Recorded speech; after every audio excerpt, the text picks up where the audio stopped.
Hello students, stew on में आपका स्वागत है। मैं संतोष कुमार सिंह, आपका physics mentor, BTech from NIT Jalandhar. मैं 15 सालों से पढ़ा रहा हूं और लगभग हजारों बच्चे इंजीनियर और डॉक्टर्स बन चुके हैं मेरे पढ़ाए हुए। और इस दौरान अगली बारी आपकी है। चलिए स्टार्ट करते हैं। एक शॉर्ट तरीके से इलेक्ट्रोस्टैटिक और कैपेसिटर इन तीनों का रिवीजन हम लोग करते हैं, यानी electrostatic part, capacitor including and electric current, इन तीनों का रिवीजन हम लोग स्टार्ट कर रहे हैं। Considering some questions. अब क्वेश्चन है, a heat element using nichrome connected to a 220 volt supply draw an initial current of 3.2 ampere which shuttles after a few seconds in steady current 2.8 ampere. Find the steady temperature of the heating element if the room temperature is 27 degrees Celsius and the temperature coefficient of resistance of the nichrome Everest over the temperature held over 1.70 and 10 to the power minus 4 per degree Celsius. तो आप देखिए कि 230 volt है and और initial current है 3.2 ampere. तो R आपका हो गया 100। नहीं सॉरी, इसको ऐसे कर लेते हैं। चलिए 2300/32 which is settled after few seconds. Steady current is 2.8 ampere. And what is the steady temperature of the heating filament? तो अब देखिए, इसको R1 कह दीजिए और R2 is equal to 230 divided by 2.8। तो इसको लिख सकते हैं हम लोग 230 डिवाइड बाई 2300 डिवाइड बाई 28, 2300/28 ओम लीजिए। R2 हो गया स्टेडी स्टेट में। हाँ, इस समय जो रूम टेम्परेचर या इनिशियल टेम्परेचर यह 20 डिग्री सेल्सियस पे है,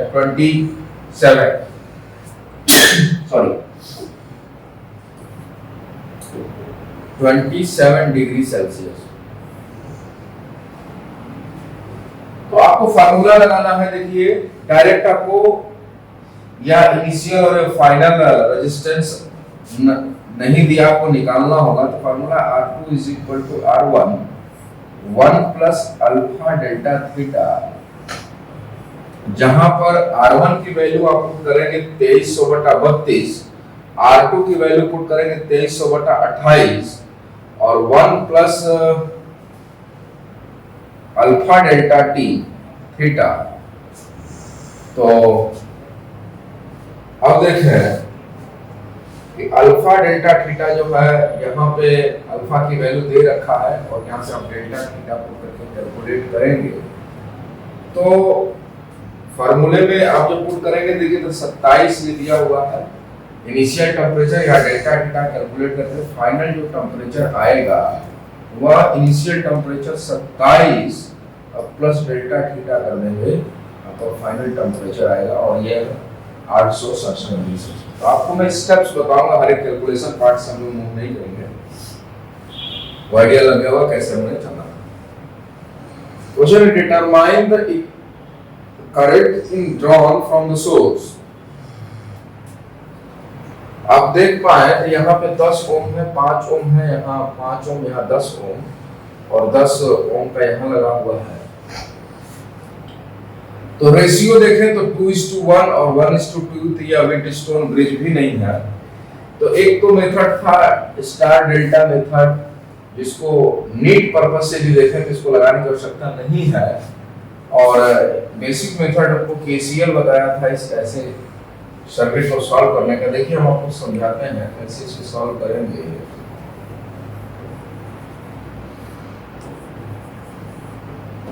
10 ohm, 5 ohm, 5 ohm, 10 ohm, 5, और यहां से 10 ओम,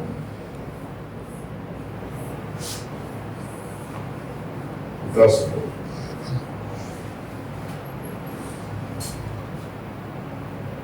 अब इसका आर इक्विवेलेंट निकालने के लिए यहाँ पे पहले इसका आर इक्विवेलेंट आ जाए, फिर इसके साथ हम जोड़ देंगे।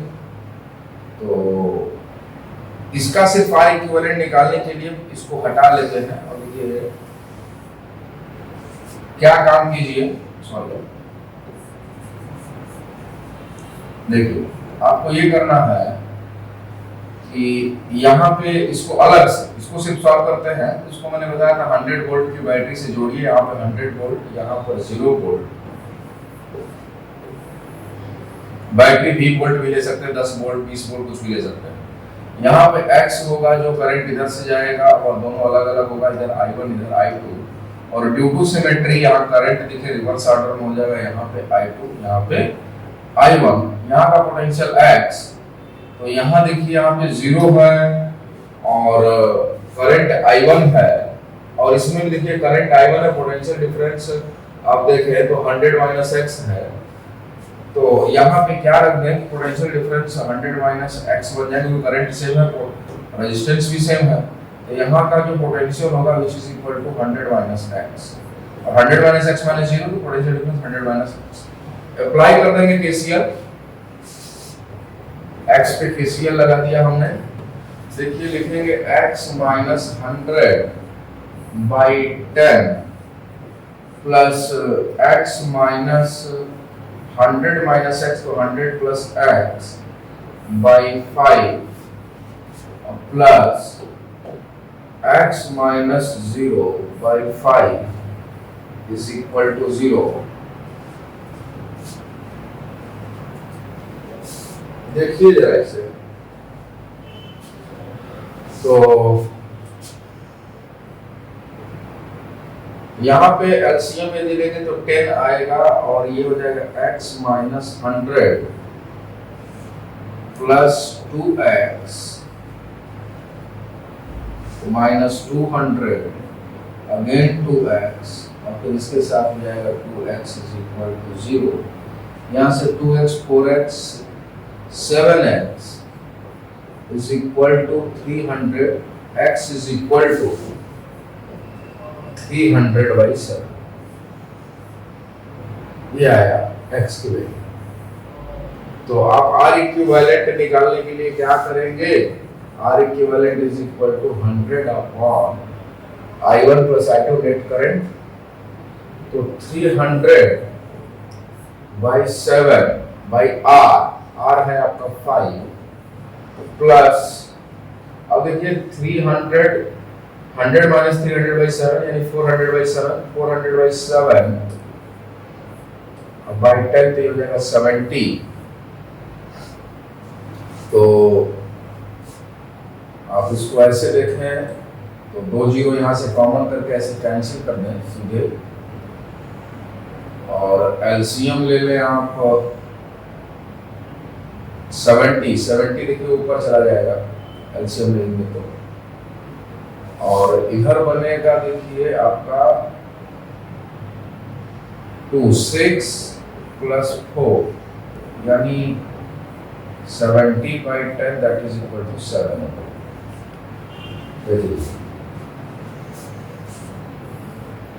यहाँ पर 7 होगा,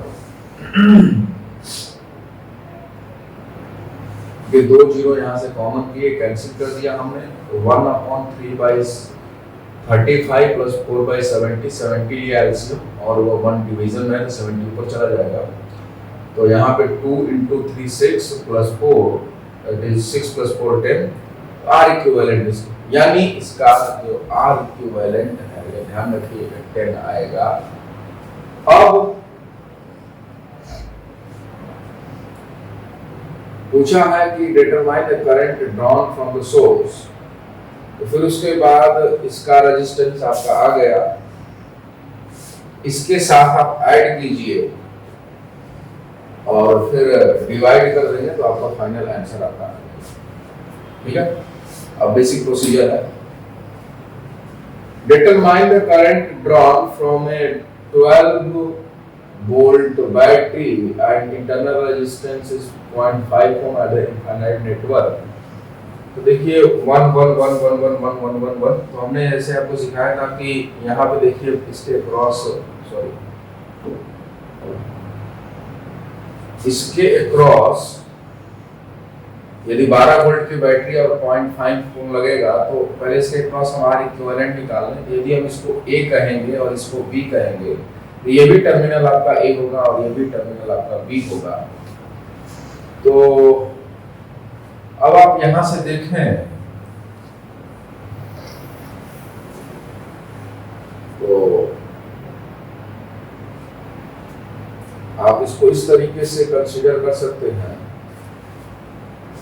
कि A एंड B के अक्रॉस यदि हम देखें तो देखिए ये हो गया 1 ओम, 1 ओम और यहाँ पे भी 1 ओम। इसके अक्रॉस हमने x मान लिया, तो यहाँ से इसके भी अक्रॉस x इनफाइनाइट लेटर है। अब देखिए 1 प्लस x और इसके साथ सीरीज में प्लस 1 प्लस x अपॉन 1। इन दोनों को पहले पैरेलल में कर लें और फिर इसके साथ सीरीज में देखिए तो 1 x1 r1 r2 यानी 1 into x यानी x अपॉन 1 प्लस x, ये पूरा इसके साथ सीरीज में है तो +2 इज इक्वल टू x। और इसको यदि सॉल्व करें तो x की क्या वैल्यू आएगी, तो आप देखें 1 प्लस x, ये से देखो x plus 2 plus 2x is equal to x plus x square. तो यहां से देखें आप तो ये हो गया x से x कैंसिल हो गया, तो x square minus 2x minus 2 is equal to 0। Okay, now अब x की क्या वैल्यू है तो अब आप ऐसे लगा दे alpha beta root is equal to plus minus b under root b square minus 4ac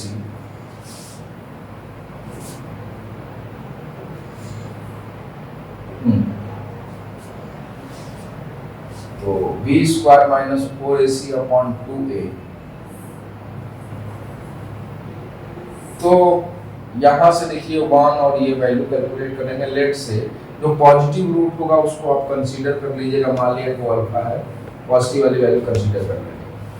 ठीक है, यहां से रूट हमें सॉल्व करना है, रूट निकाल लेंगे। तो देखिए तो minus B plus minus under root B square minus 4ac, तो देखिए b की वैल्यू माइनस 2 दी हो जाएगा, 2 पॉजिटिव वैल्यू लेना है तो प्लस b स्क्वायर यानी 4 और माइनस 4ac यानी माइनस देखिए c में ऑलरेडी है तो ये हो गया प्लस और 4ac, a है 1 और c हो जाएगा आपका 8 डिवाइड बाय 2, 8 यानी डिवाइड बाय 2। और यहाँ से भी इसको देखें तो ये हो जाएगा आपका 2 से डिवाइड करें तो 1 प्लस ये 12 हो जाएगा और 2 रूट 3 तो 2 यानी ये जगह 1 प्लस रूट 3 ये आएगा इसका रेजिस्टेंस 1 प्लस रूट 3। इसको सॉल्व कर लेंगे और ये 0.5 इसके साथ सीरीज में 0.5 को जोड़ देंगे यानी 12 अपॉन 1 प्लस रूट 3 और प्लस 0.5 तो 12 अपॉन 1.73 और ये 1 हो गया 2.73 प्लस 0.5, ये आपकी वैल्यू हो गई 12 upon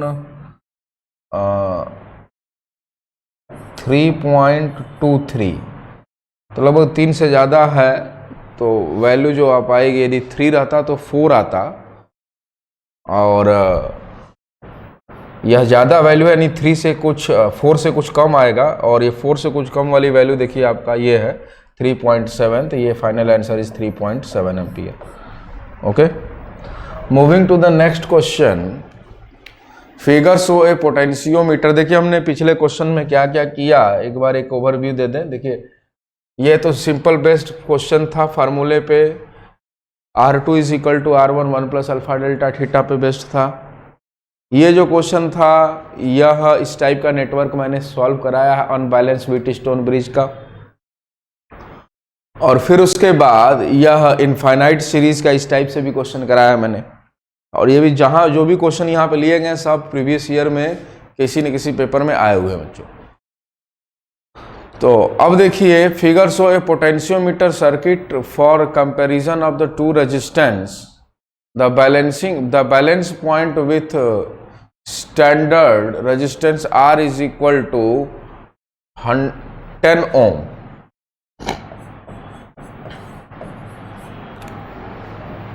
is found to be 58.3 centimetre. ठीक है, इसमें बैलेंसिंग पॉइंट ये है, मान लिया कि लेमडा आपका ये कुछ होगा, तो इसके लिए इस दिए हुए lambda is the potential gradient, तो यहाँ पे C पॉइंट मान लिया, तो lambda into L1 is equal to VA minus VC, where L1 is equal to 58.3। अब देखें आप, while that with the unknown resistance X is connected in parallel, then it is shifted from 68.5 centimetre. तो यानी lambda L2 is equal to 68.5, यानी ये value यहाँ पे अब आ गई, कुछ इधर आ गया होगा, और यह डिस्टेंस आपका L1 है और यह डिस्टेंस आपका L2 है। तो इसको हम C कहें, इसको हम D कह देते हैं, that is VA minus VD, where L2 is equal to 68.5 centimetre. Okay, तो आपके पास देखिए जो रिजल्ट है 10 ओम का नोन है और L1 और L2 की वैल्यू दे रखा है। तो आपके पास एक रेडीमेड फार्मूला भी हमने सिखाया था कि सबसे पहले समझिए कि ये E तो ये कनेक्टेड है ही, ये पहले रेजिस्टेंस है R, तो R रेजिस्टेंस है, तो R रेजिस्टेंस के साथ जब इसको कनेक्टेड करेंगे तो ये और ये बैटरी जो मिलकर जो देंगे वह पोटेंशियल, वह नेट करंट पे लेमडा डिफाइन होगा। सबसे पहले आप VA माइनस VB देखेंगे और VA माइनस VB की जो वैल्यू है उसको इस पूरे लेंथ से डिवाइड करेंगे, लेमडा आ गया। लेमडा आने के बाद लेमडा जो भी बनेगा लेमडा इंटू L1 दे रखा है जैकेट VA माइनस VC, और फिर उसके बाद lambda L2 is equal to VA minus VD। Ratio निकाल देंगे L1 upon L2 is equal to इन दोनों के बीच का पोटेंशियल का रेशियो, और फिर करंट इसमें निकाल लेंगे। अब कितना करंट आएगा, तो करंट से फिर यहाँ से यहाँ मूव कर दीजिए, VA minus VB, VA minus VD की वैल्यू है कि पुट कर देंगे, आपका बैलेंसिंग फैक्टर X आपका आ जाएगा कि X क्या होगा। ठीक है, क्योंकि जब सर्किट को जब क्लोज करेंगे, जब कह रहा ना कि इसमें while the unknown X is added, जब X को जब जोड़ेंगे तो रिजल्टेंट आपका हो जाएगा RX upon R plus X, ये हो जाएगा। पर जब नल पॉइंट की जब बात करेंगे तो वह चेंज नहीं होगा। एक इजी सा कैलकुलेशन, इसको खुद से आप कीजिएगा, हिंट आपको मैंने दे दिया। अब देखिए कैपेसिटर पे बेस्ड क्वेश्चंस हैं। A plate in a parallel plate capacitor are separated by a distance D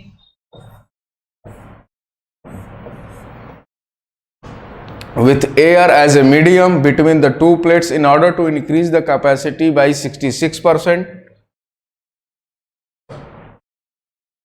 तो पहले मान लिया कि C is equal to epsilon not A by D है। In order to increase the capacity by 66%, A dielectric slab of thickness 3d/5 is introduce between the plate. ये 3d/5 ऐसे डाल दीजिए।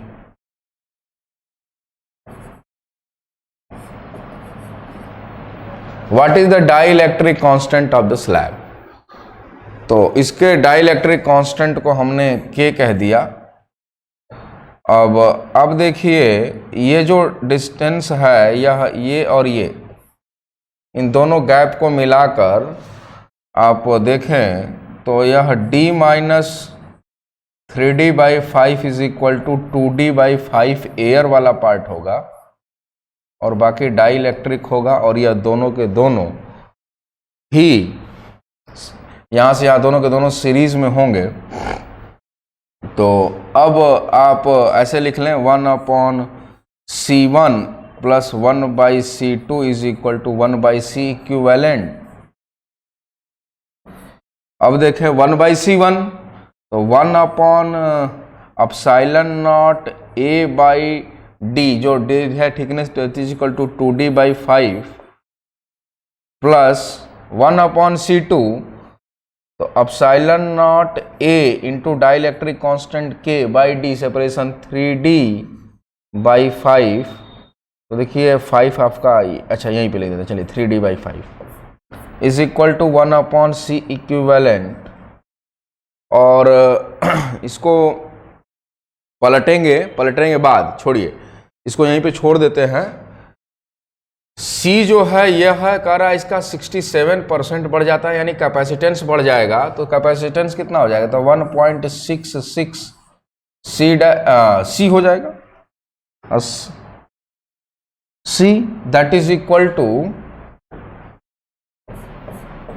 C डैश, या लिख देंगे 1.66 ε0 A/d that is equal to C dash, या 1/C या C इक्विवेलेंट कहें, 1/ नहीं।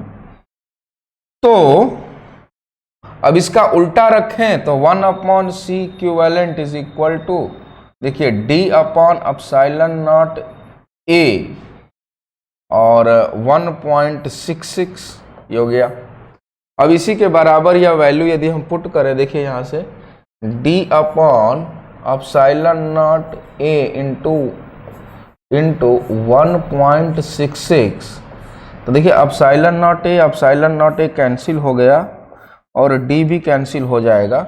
यहाँ से इक्वेशन को यदि हम लिखें, देखिए 2/5 plus 3/5K is equal to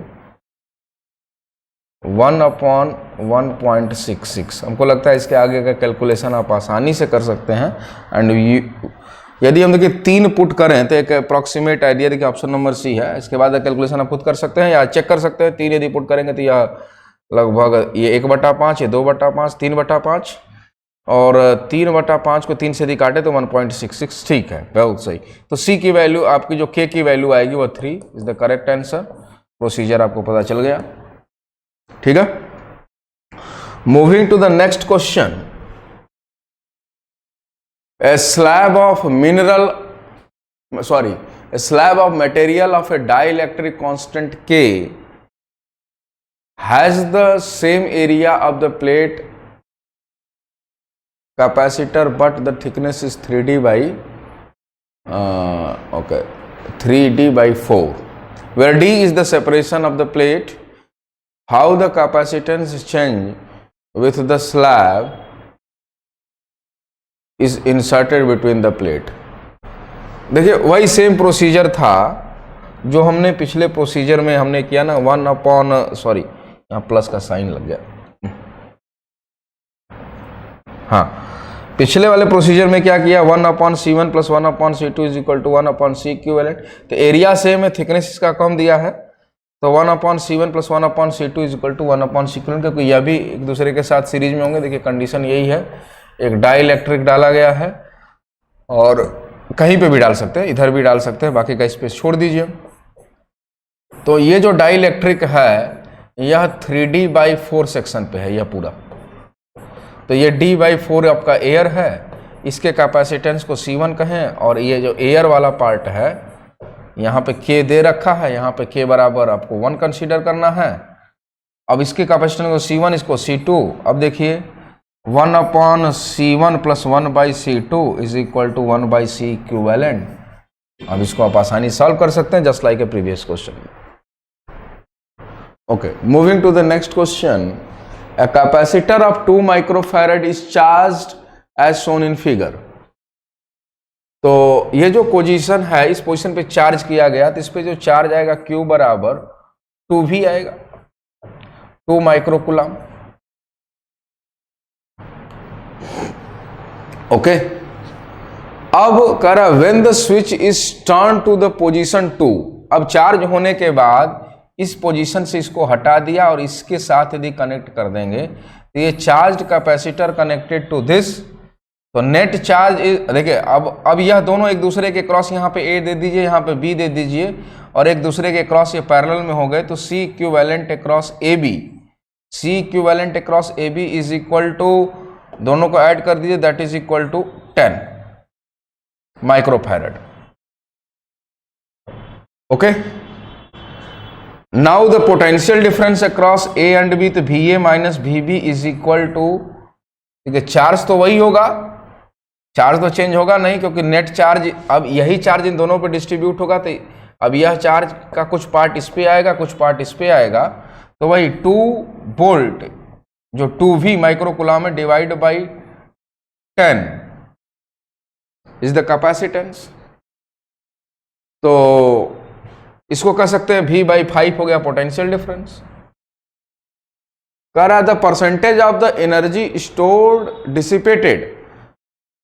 तो इस केस में जो एनर्जी होगी, ये भी ध्यान दीजिए, एनर्जी होगी यहां पे initial, U initial is equal to half C यानी 2 इंटू V², यूनिट को छोड़ देते हैं, देखिए V², तो ये कह सकते हैं कि V² एनर्जी स्टोर होगी, हाफ CV², या इसको कह सकते हैं माइक्रोजूल एनर्जी।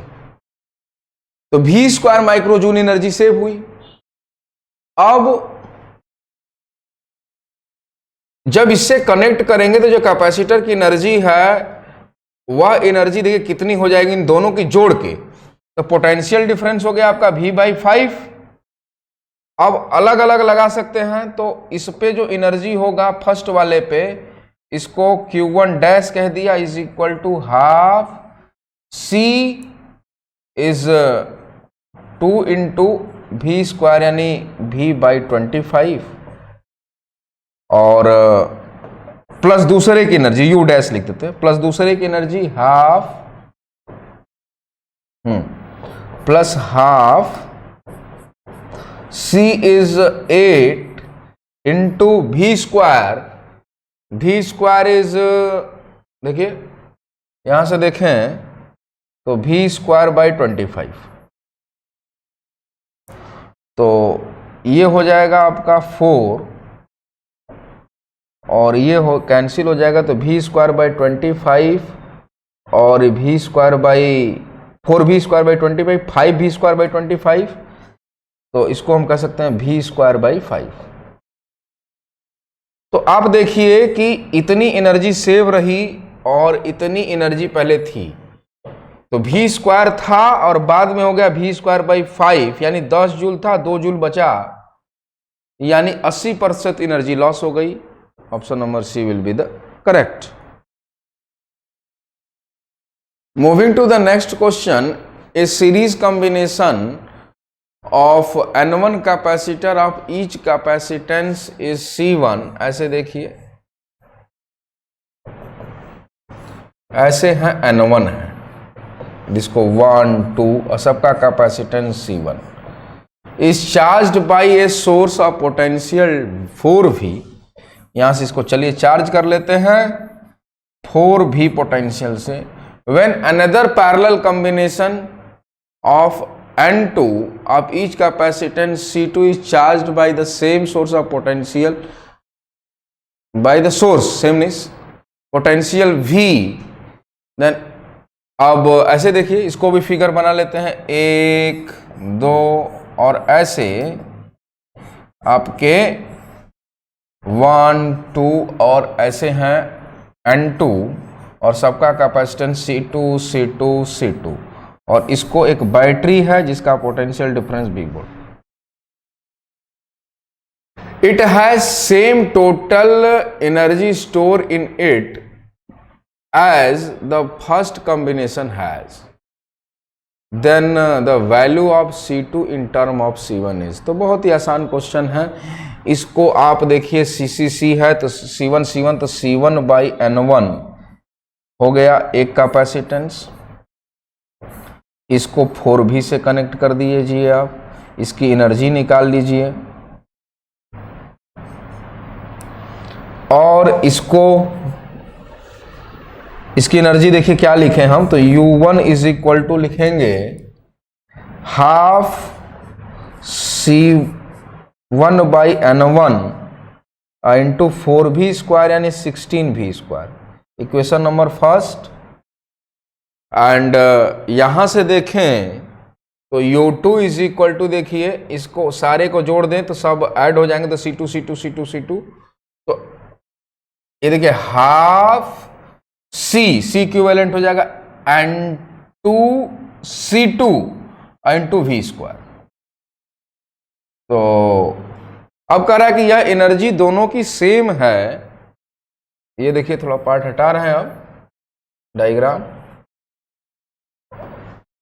कह रहा है कि it has the same total energy store in it, यानी U1 is equal to U2 यानी half C1 N1 into 16V square is equal to half N2 C2 into V square get cancel out, half cancel out, and the value of C2 in term of C1, तो C2 is equal to 16 C1 by N1 by N2।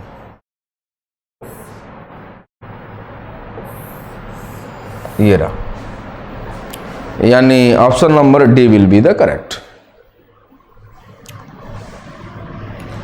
Moving to the next question, a combination of capacitor is set up as shown in figure. The magnitude of electric field due to point charge Q having the charge equal to the sum of the charge 4Q and 9Q, okay, of the capacitor at a point 30 meter from it equal to, okay,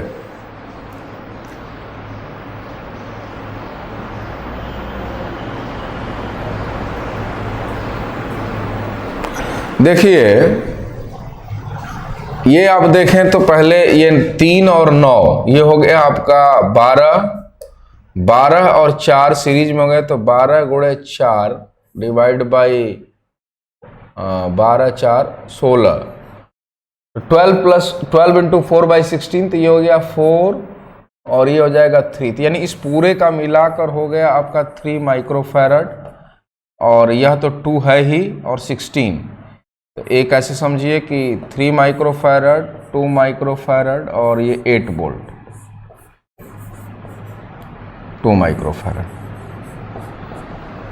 अब question में है कि अच्छा इस पे कितना आएगा, तो इसके अक्रॉस भी 8 वोल्ट, इसके भी अक्रॉस देखिए 8 वोल्ट, 8 वोल्ट यहाँ पे 0 वोल्ट, इस पूरे पे आएगा 8 गुणे 3 यानी 8 इंटू 3 दैट इज 24 माइक्रोफैरड, और ये 8 इंटू 2 16 माइक्रोफैरड, को दूसरे कलर से लिख देता हूं मैं 16 माइक्रोफैरड, यहाँ 24 माइक्रोफैरड और ये माइक्रोकुलाम एंड 16 माइक्रोकुलाम, चार्ज आ जाएगा।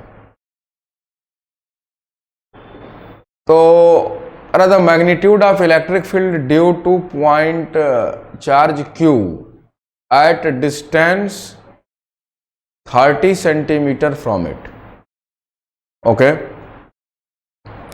तो अभी आप देखिए कि इस पे जो चार्जेस आए तो किसके थ्रू, तो 30 सेंटीमीटर, तो Q की वैल्यू यदि आ जाएगी तो KQ by R square that is the electric field, R की वैल्यू 30, K आपको पता है।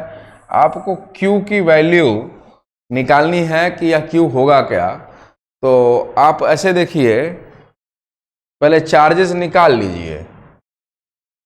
तो देखिए, having the charge equal to the sum of the charges of 4 and 9। अच्छा ठीक है, 4 पे देखिए कितना चार्ज आएगा, तो यहां से देखिए 24 माइक्रो कूलाम, तो 24 माइक्रो कूलाम इस पूरे पे देखिए, यदि इस पे 24 है, इस पे 24 है, यानी इन दोनों, इसको दो कंपोनेंट में डिवाइड कर दें तो इस पे भी देखिए 24 माइक्रो कूलाम आएगा और इन दोनों पे भी मिला के 24 माइक्रो कूलाम आएगा।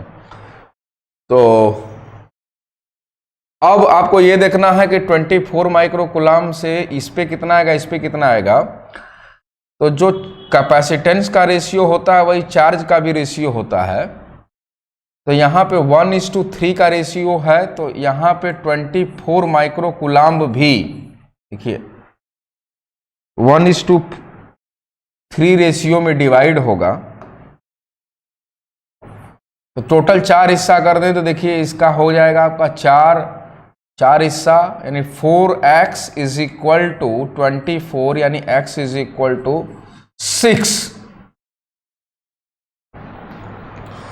कूलाम। तो 6 माइक्रो कूलाम हो गया, तो इस पे आ जाएगा 6 माइक्रो कूलाम और इस पे आ जाएगा देखिए 18 माइक्रो कूलाम। अब क्वेश्चन में कह रहा है कि इन दोनों का जो चार्ज है जोड़ दीजिए, तो 18 और 24 Q इज इक्वल टू हो जाएगा आपका 42 माइक्रो कूलाम चार्ज। तो यहाँ पे 42 Q की वैल्यू पुट कर देंगे, Q या स्मॉल q कह लें, Q का कैपिटल Q ही रख लें, और KQ/R² की वैल्यू पुट कर देंगे, आसानी से आंसर आ जाएगा। देखिए 30 दिया है ना, तो ऐसे आप देख रख के भी चेक कर सकते हैं। 9 × 10⁻9 इंटू 32 × 10⁻⁻6 अपॉन R², तो 30 मीटर है ना। तो चलिए 30 मीटर यानी 900 लिख देता हूं मैं इसको। अब ये देखिए 32 नहीं 42 था ना चार्ज, 42। तो अब ये 9 से ये 9 कैंसिल हो गया और ये 2 0 था, तो इसको 10⁻7 कर दिया और फाइनल आंसर इसके बाद जो आपका आएगा दैट इज इक्वल टू 400, और देखिए ये होगा 420, हो गया 420 न्यूटन पर कूलम। तो यानी कुछ स्टेप्स मैं आपके हिंट पे छोड़ रहा हूँ, बेसिक हिंट मैं आपको देता चल रहा हूँ। Moving to the next question, if the figures given along the side O is center of line joining of AB, two charges of opposite nature and the same magnitude are placed at A and B, find out the potential at point P। तो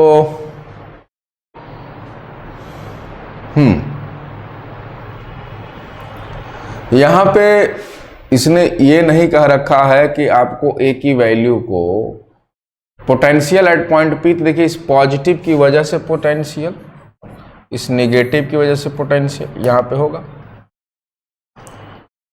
अब जितना high potential वह देगा उतना low potential देगा, तो answer is 0। बहुत ही आसान क्वेश्चन आया हुआ था नीट में। The next question is the 3 equipotential surface are shown in figure, which is the following is correct, 1 for corresponding the field lines. ये देखिए आपका जो रियल फिगर है, यहाँ पे नन वाला ऑप्शन ये डी नीचे दे रखा है। तो देखिए ये 10 वोल्ट का है, ये 8 वोल्ट का, ये 6 वोल्ट का। आप देख पाए तो इलेक्ट्रिक फील्ड लाइन निश्चित रूप से करंट के डायरेक्शन में आने पे इलेक्ट्रिक फील्ड के डायरेक्शन में पोटेंशियल घटता है। तो ये तो क्लियर है कि 10 से 8 की तरफ होगा, यानी इलेक्ट्रिक फील्ड लाइन कुछ ऐसे होंगी एज पर दिस कंडीशन। और यहाँ से देखें, हाँ अब 2 चीज़ें हैं कि इलेक्ट्रिक फील्ड देखिए एक इधर है, एक ऐसे है और ये है। अब ये जो इक्विपोटेंशियल जो सरफेसेस हैं, ठीक है, जैसे 10 है यहाँ पे और यहाँ पे, इस एक हर एक पॉइंट पे सेम, यानी कोई एक ऐसा जो पॉइंट सोर्स होगा, यानी ये देखिए ये किसी न किसी के एक, ये जो इक्विपोटेंशियल सरफेस जो, इसको आगे ऐसे एक्सटेंड कर सकते हैं, इसको ऐसे समझिए, ऐसे हैं ये, और यह दूरी 4 सेंटीमीटर दे रखा है, ये ऐसे आपको अंडरस्टैंडिंग बनाने के लिए। तो अब इलेक्ट्रिक लाइन से हमेशा ही इक्विपोटेंशियल सरफेस का हर एक पॉइंट जो होता है वह परपेंडिकुलर होता है। तो अब देखिए कि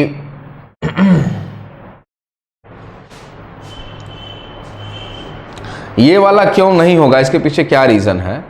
देखिए जो इलेक्ट्रिक लाइन है, ये देखिए एक इधर की डायरेक्शन में घूम गई, यानी यहां पर इस पॉइंट पे देखें तो equipotential surfaces always normal to the electric lines. तो यहाँ पे यदि टेंजेंट यदि हम प्लॉट करें ऐसे, तो हम यह नहीं देख पाएंगे। देखिए यहाँ पे यदि ऐसे देखें, यहाँ पे देखिए, यहाँ पे देखिए, तो यहाँ पे जो तीनों का जो बिहेवियर है वह देखिए अलग है। अब आप समझिए ऐसे, क्योंकि अलग अलग टेंजेंट ड्रॉ हो रहा है सरफेसेस पे। यहाँ पर भी वही है, पर इस कंडीशन में देखिए, यहाँ पे देखिए ऐसे प्लॉट करिए, यहाँ पे करिए, या हाँ, तो ये जो सरफेसेस हैं, ये जो सरफेस है, इस सरफेस से आप देखिए तो हर एक पॉइंट पे यह नॉर्मल मिलेगा। और नॉर्मल से होगा क्या कि जो इलेक्ट्रिक लाइन का जो बिहेवियर है वह नॉर्मल होने से यह इक्विपोटेंशियल सरफेस इस ऑर्डर का मिल जाएगा। तो एक पॉइंट में नोट पॉइंट यहाँ पे मैं लिख देता हूं कि ऑलवेज, ध्यान रखिएगा, ऑलवेज इक्विपोटेंशियल सरफेसेस, हर एक point equipotential surface always equipotential surface normal या perpendicular to the net electric field. ध्यान दीजिएगा, नेट इलेक्ट्रिक फील्ड के हमेशा ही नॉर्मल होता है, परपेंडिकुलर होता है ना। तो इसका जो वेरिएशन है, इन तीनों का वेरिएशन यह संभव नहीं है किसी भी सोर्स के लिए, यह भी संभव नहीं है, ये पॉसिबिलिटी है। एक ही कंडीशन है, option number C will be the correct. Moving to the next question, what is the work done in moving the 2 microcoulomb point charge from point A to point to corner of B of a square when ABCD in a figure 10 microcoulomb charge exists at the center of the square। तो यहाँ पे 10 microcoulomb देखिए charge है और यहाँ से यहाँ shift कर रहा है इसको, तो कोई वर्क डन नहीं होगा। इसके पीछे रीजन क्या होगा, देखिए U final minus U initial is equal to work done होता है। तो आप ये देखिए कि 10 VA की पे जो पोटेंशियल होगा वही पोटेंशियल VB पे भी होगा, तो पोटेंशियल डिफरेंस ही 0 हो जाएगा, तो वर्क डन कर। हाँ, ऐसा नहीं कि यहाँ से यहाँ जा रहा है तो ड्यूरिंग द पाथ कोई भी वर्क डन हमेशा 0, ऐसा नहीं है। कभी कुछ पॉजिटिव वर्क डन हो रहा होगा, कुछ नेगेटिव वर्क डन होगा, और दोनों का सम यहाँ तक आते आते net work done is equal to 0 होगा। Next question is what will be the total flux through the faces of the cube as given in the figure with side length A if the charge q is placed at the midpoint of the edge of the cube। अच्छा, तो यहां से यहां पे charge रखा हुआ है, देखिए ये दिखा रखा है इस पे, at charge q is placed at point B on the edge of the cube, यानी यहां पे चार्जेस यहां पे। अब इससे कितना फ्लक्स पास करेगा फेस ऑफ द क्यूब से, तो बहुत ही आसान सा जवाब ऐसे समझिए कि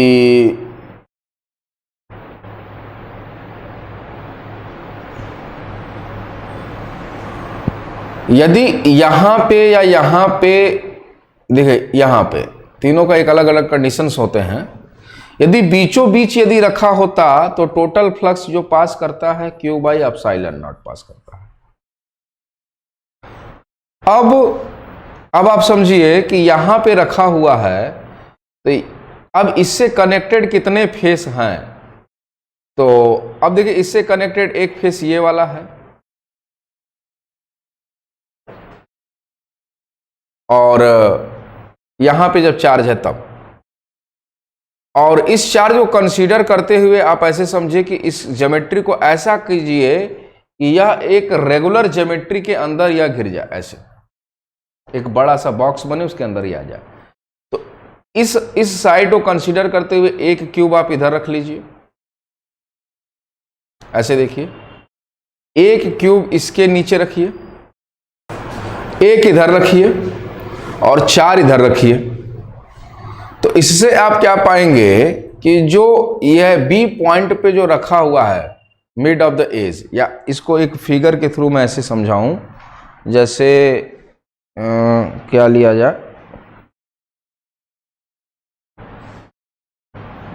1 minute,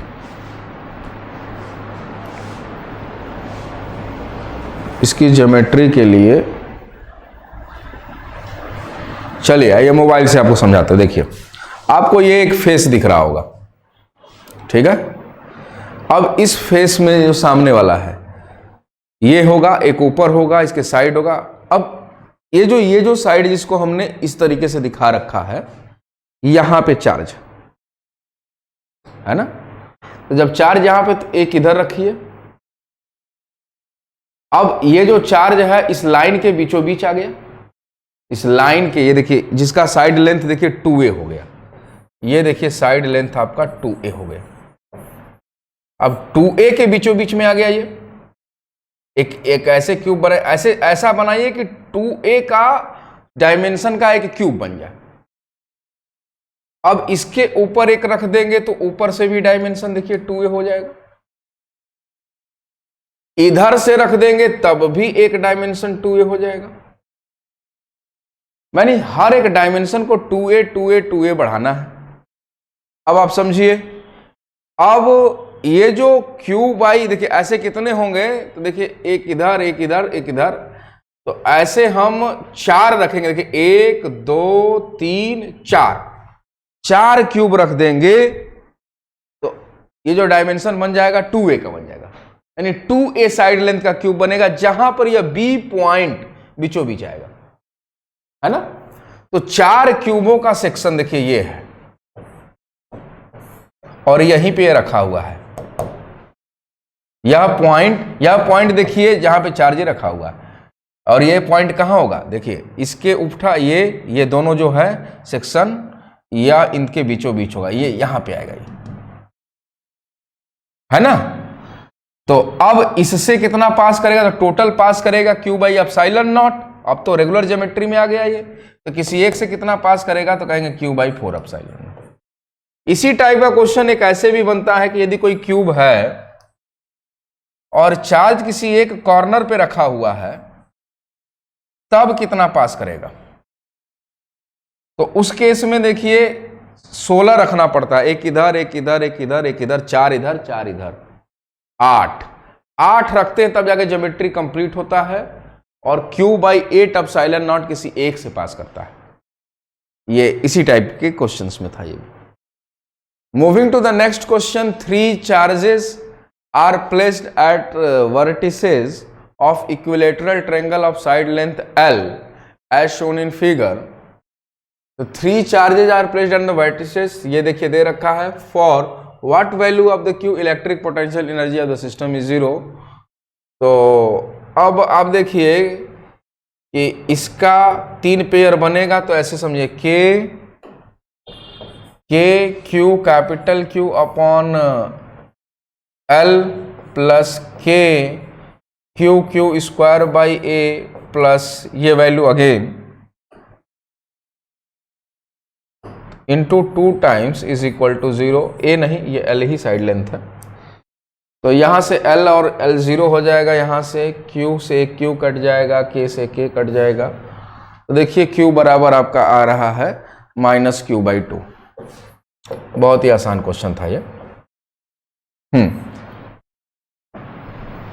Moving to the next question, the electric flux through the surface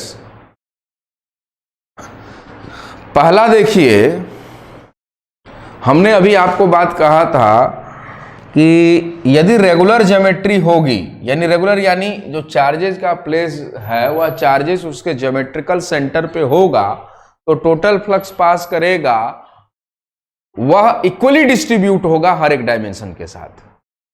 पर टोटल फ्लक्स चाहे वह रेगुलर ज्योमेट्री हो या ना हो, पर वह किसी बॉडी से घुरा, यही है गॉस लॉ। तो total flux emerging out is equal to q upon epsilon naught, इधर द सरफेस इज रेगुलर और इरेगुलर। तो यह देखिए चार्जेस इन चारों ज्योमेट्री में देखें आप, तो यह इनक्लोज है, तो टोटल फ्लक्स देखिए इससे थोड़ा ज्यादा फ्लक्स पास करेगा इस सरफेस से, यही होगा, इससे थोड़ा कम फ्लक्स पास करेगा इधर वाले सरफेस से। तो ऐसा ही इधर भी होगा, जिधर इलेक्ट्रिक लाइन डेंसर होंगी उधर ज्यादा फ्लक्स, इधर थोड़ा रेयरर होगा, इधर कम फ्लक्स पास करेगा। पर total flux is passing through the Q upon epsilon naught, यानी is the same for the all figure. Option number D will be the correct. Okay, thank you very much. Next class में हम लोग आगे करेंगे। तो हम लोगों ने अभी तक के जो प्रीवियस एक बार और रिवीजन क्लास का सेशन चला था हमारा, तो इन सेशन के दौरान हम लोग electrostatic current, capacitor, magnetic field, magnetic force and electromagnetic induction, या तीनों से या सारे जो सेक्शन अभी हमने नाम लिए वह सब के सब रिवाइज कर भी चुके हैं।